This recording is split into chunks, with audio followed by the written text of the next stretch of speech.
everyone. As always, it is a pleasure to be with you.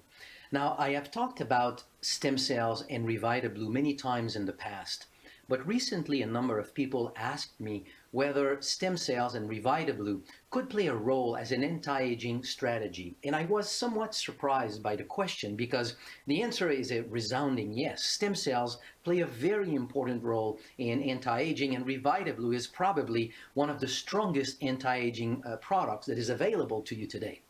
So I realized that as I presented the data on stem cells and Revitablu, I probably did not emphasize this aspect enough. So what I would like to do today is talk about the same scientific information, because the information itself does not change, but present it under a different angle that really makes people understand how much Revitablu can be a very, very strong anti-aging strategy. So we start from the same place, from the understanding that stem cells have enormous regenerative potential. When stem cells were discovered about 20 years ago, most of the scientific community, recognizing the amazing potential of this discovery, what stem cells can do for health, most of the scientific community went into the direction of developing methods to harness the power of stem cells and then find ways of injecting stem cells in the body. Now, there is a more narrow slice of the scientific community that, seeing this enormous regenerative potential of stem cells, also observed that these stem cells were already in the body. So the question was, what is the natural role of stem cells in the body? And is there a way of tapping into the potential of the stem cells that are already present in the body? So this is what we'll be talking about today with this special angle about anti-aging. So from the beginning here, we need to understand that the natural role of stem cells in the body is for tissue repair and tissue renewal. So if I take a very simple example, it's like your house. Your house could be broken. There could be a leak in your roof. Your plumbing could leak, or your heating unit or your air condition could be broken. And then you need to bring somebody to repair the problem. But once it is repaired, there's a lot of little things that you need to do to maintain your house so that it will stand in time and will not break again. That's maintenance. This is renewal. And both function in your body, repair and renewal, are the responsibility of stem cells in your body. The key piece of information to remember, it's a very, very simple statement, and I will simply try to illustrate it with scientific information so that you really see that that simple statement is actually very, very solidly supported by the scientific literature, and it really means a lot for your health. And it is simply to understand that more stem cells in circulation means that more stem cells are available to participate in the process of tissue repair and tissue renewal. So let's start to look at this with tissue repair. So whenever there's an injury, stem cells will be released from the bone marrow. They will circulate everywhere in the body, but the affected tissue where the injury is, that tissue will release compounds, SOS molecules, that will call stem cells to that area. And when stem cells circulate into the fine blood vessels of that part of your body that is broken, that has a problem, then stem cells will leave the blood circulation, get inside the tissue, where they will multiply and become cells of that tissue, literally repairing the tissue. So let's look at this from the standpoint of an actual injury. So talking about repair in the most general sense. So here's a graph of the normal healing curve of a very classical wound, like a cut to the skin, a burn to the skin, an injury to a soft tissue, like you pulling a ligament, spraining an ankle, or a broken bone. The time can vary slightly, but the curve is basically the same, meaning that after about 2 weeks, we reach about 50% recovery, and we reach about full recovery after 4 weeks. If we think of a cut to the skin, it is sort of the healing cycle for a skin. But if we have a means of putting more stem cells in circulation, these stem cells that are in the circulation will be called to migrate into the wound, and in the wound will accelerate, improve the process of tissue repair. So we will gain 3-4 days for 50% recovery, and we will reach 100% recovery roughly about a week before. So it is not in itself earth-shattering. It's just simply an example of how stem cells are working in the body by taking here an example of a simple cut to the skin. Now let's go into something a little bit more complex. Let's talk about the heart. We could take example touching many aspects of human health, the functioning of the brain, of the lung, of the liver, of the kidneys, many aspects of human health. But I will take the heart simply because many studies have been done to study that specific aspect, which is obviously one of the most important, if not the most important organ in the body, the heart. So here's a study in which scientists triggered heart attack in mice. Then they let the animal recover, and then they basically separated the mice in two groups. One group control to which nothing was done, and then one group experimental in which all they did is that they triggered the release of stem cells, of the mouse's own stem cells, release of their stem cells into the bloodstream. So we can see that in the control group, after about 4 weeks, there was very significant scar tissue in the ventricular wall and very poor cardiac function. In the experimental group, all they had was more stem cells in circulation. We can see a renewal of the ventricular wall and almost fully normalized overall cardiovascular function. So in a world where nothing can be done to help someone recover from a heart attack, this kind of data is very interesting. It basically shows the extent of the ability of your own stem cells in your body to participate to the process of tissue repair.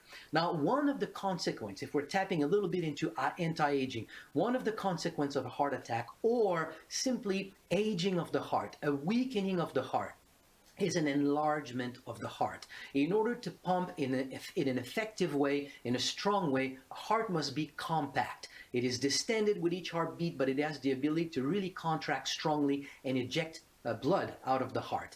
If a heart gets distended, it gets weaker in its ability to contract. So it is one of the main signs of aging for a heart. So they did very similar study here again in mice, creating this condition associated with aging or damage to the heart, which is an enlarged heart. In the control group, they did nothing. And in the experimental group, they simply triggered the release of the animal's own stem cells. And we can see here by transposing the size of the heart from the control group, we can see how much the experimental group, simply with more stem cells in circulation, were able to recover a heart with a normal size. Now, another condition that is also a consequence of heart attack or death of your cardiac tissue is the formation of fibrosis that comes from, basically it's scar. Just like when you cut yourself and you have a scar, well, when you have a heart problem, you can have a scar in your heart. Now, your heart is not a skeletal muscle. So it's not attached to bone. So if it has a scar, just like a scar can deform skin, a scar can deform the heart. And if the heart has a scar and it's deformed, then it cannot function properly. It's called cardiac remodeling. And it's basically the deposits of collagen in the heart. So same thing here. They did heart attack into mice, separated them in two groups. One group was control, and the other group, they triggered the release of the animal's own stem cells. And we can see the reduction in the amount of fibrosis in the heart of the animals with more stem cells. And if we emphasize here in yellow the amount of fibrous tissue, fibrosis in the heart, we can see how much it is so much less in the mice that had more stem cells in circulation. So clearly here, I'm just picking 3 studies from the scientific literature to clearly show that if you put more stem cells in circulation, the extent with which the body is capable of using these stem cells for repair of the heart if there is a problem in the heart. Now, to slowly go into the direction of this concept of anti-aging, now, let's look at people who do not trigger the release of their own stem cells and simply what happens to people who have heart problems. So the difference between people with a lot of stem cells naturally in their bloodstream and people with fewer stem cells. Now, you've all had blood tests, you've all seen reports from blood tests, and they will report a number of white blood cells, red blood cells, platelets, and a lot of different blood parameters. Now, there is a healthy range, and if you are not in the healthy range, for example, if you have too few white blood cells, then your doctor will say, hey, maybe here you are, you need to be careful, you may have a problem. So stem cells are the same. We don't all have the same number of stem cells. With stem cells, what is very unique is the wide range of stem cells that we have found in people in our own studies. We have found a difference of up to 100-fold between the person with the lowest number of stem cells and the person with the highest number of stem cells. So this range can be really, really vast. So here's a study in which people who came to the hospital after a heart attack, and then doctors basically quantified the number of stem cells in circulation in these individuals. And then they followed these individuals over some times. Some people recovered very well, and others did not recover very well and stayed in the hospital or passed away. Now, if we separate these people in two groups, the people who recovered very well, to the left, and the people who did not recover well, they had a poor outcome, to the right. We can see that people who did not have a poor outcome had, on average, about half the number of stem cells found in the people who recovered much better. So this is to lead us into this direction of anti-aging, to say that if you have more stem cells in circulation, then you can, every day of your life, repair what's broken so that it does not accumulate into a problem. And this is really the key information. We never get a problem in a so-called age-related disease from one day to the other. We don't discover one morning that we have the problem. Everything is a slow evolution. And it's a slow evolution, remember, of the example of the house. If you don't maintain your house every day, then you are much more susceptible, much more at risk of having problems in your house. It's exactly the same thing in your body. As we, every day of our lives, we lose cells, things get broken microscopically. And in order to stay healthy, we need to compensate for this cellular loss. We need to do these small repairs every day of our lives. If we don't do these small repairs, they slowly accumulate, and over time, they become a bigger problem. And why is that so important when we talk about stem cells? Is because as we age, there's a decline in the number of stem cells in circulation. This decline is caused by a very normal physiological transformation, a physiological phenomenon that is taking place in the body, which is the conversion of your bone marrow from red marrow to yellow marrow. At birth, all the bones in the body contain red marrow, which is the marrow that makes stem cells. But as we age, red marrow slowly converts into yellow marrow, fatty marrow, that does not make stem cells. And this transformation is actually taking place fairly rapidly. Already in our late 20s, most of the red marrow has transformed into yellow marrow. And red marrow remains only in the head of the long bones and in the flat bones, like your pelvis, your rib cage, your sternum, and your skull. And as we continue aging, there's a constant decline in the amount of red marrow. So all of us, when we start in our 30s, already we start this process where at some point in our 30s, early 40s, we cross this line where we no longer have enough stem cells in circulation to compensate for this day-to-day tissue repair. That's when we slowly start to lose our health. We're not going to experience the consequence of it for another 5, 10, 15, 20, sometimes 30 years. But the problems that we will experience as we age are all caused in one way or another by a decline of the number of stem cells in circulation. And there's a very easy way of verifying this or proving this whole understanding. It's to count the number of stem cells in the circulation of people who have developed these age-related health problems. So we can look at a number of them. Here is diabetes. If we count the number of stem cells in the bloodstream of people who are at various stages in the development of diabetes, we can see a straight line. As people decline in the number of stem cells in circulation, then the people who are susceptible to problems with blood glucose, pancreatic function, then that condition worsens, gets worse and worse because there's not enough stem cells to repair. Here's with kidney function. So to the left, we have a group of normal individuals and the number of stem cells, the average number of stem cells in circulation. And the three columns beside to the right are people that are at various stages of a decline in kidney function. And we can see that they have at least a third, if not less, of the number of stem cells found in healthy people. If we take all these people and make a graph between the number of stem cells in circulation and kidney function, we see a straight line. So there's a direct relationship between the number of stem cells in circulation and kidney function. We can see the same thing here with erectile function.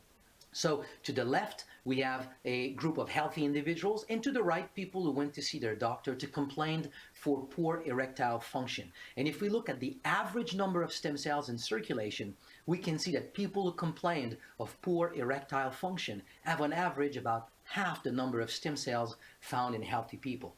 Now, if we take all these people and we establish their international index of erectile function, and we make a graph between erectile function and the number of circulating stem cells, we can see that more stem cells in circulation means better erectile function. Now, erectile function has a lot to do with vascular health. So if we take one parameter of overall vascular health, which is blood pressure, we can see that people with high blood pressure have on average about half the number of stem cells found in healthy people. Same thing here with problems of the digestive system. Same thing here with problems of the brain. Same thing here with problems with the lung, and same thing here with problems with joint health. So the conclusion with all of this is, again, the same place where we started with this presentation, but now with the data, I hope that you understand how solid and how important for your health this statement is. More stem cells in circulation means that if there's something broken in your body, then by having more stem cells, you can repair it better. But more importantly, as you get these little small declines, microscopic breakage every day of your life, if you have enough stem cells in circulation to repair them, and there's nothing here out of the ordinary, it's the natural role of stem cells in your body. If you have enough stem cells to do the day-to-day repair, maintenance and renewal of your body, then these problems will not accumulate to lead down the road as you age to age-related health problems. So that is the anti-aging aspect of stem cells. Most age-related health problems are caused by this small, slow, super slow day-to-day decline. You never see it, you never feel it. You don't feel the decline every day, you don't feel the repair every day. But it is absolutely unquestionable that the problem that you experience as you age are problems that are the result of long time, years of slow day-to-day decline that slowly become a problem. So put more stem cells in circulation every day, and you can support the ability of your body to basically stay young, stay healthy, and age healthily. So the big discovery here is that we have discovered means of supporting this natural release of stem cells from your bone marrow and putting more stem cells in circulation. And this is what we have with Revitablu. Revitablu is a blend of herbal extracts, proprietary herbal extracts that have all been documented, published in the scientific literature, documented to support the release of stem cells from the bone marrow. AFA, for example, blue-green algae, has been documented to trigger an increase in the number of circulating stem cells, transient. At 1 hour it peaks and then it comes back down to baseline level. But an increase of about 20 to 25% in the number of circulating stem cells. Now, acting with a different mechanism of action, we have sea buckthorn berry extract that triggers a slightly bigger release of stem cells, but it is long lasting. After 3 hours, it is still climbing. And we also have a unique extract of aloe vera that does the same thing. It is a slower increase, and after 2-3 hours, the number of stem cells is still climbing. The release is slightly stronger than what we have with AFA. But altogether, by bringing these three ingredients together, we have a very, very strong synergy. And it's one of the strongest products out there to basically put more stem cells in circulation every day of your lives, so that every day you can accomplish the repair of all the small decline, so you can age with health, radiance, and strength. Now, Revitablu is not the only product that has an effect on stem cells into the Jeunesse product line. Reserve is also a product that has an effect on stem cells. Reserve contains polyphenols, more specifically resveratrol. Resveratrol has been documented to support the proliferation of stem cells and also the differentiation of stem cells into various types of tissues.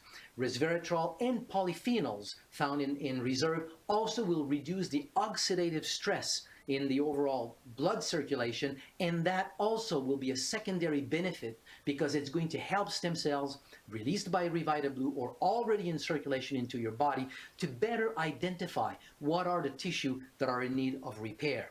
Now we also have Finity. Finity, again, is not a product that specifically has an effect on stem cells. It has an effect on helping maintain telomere length in cells.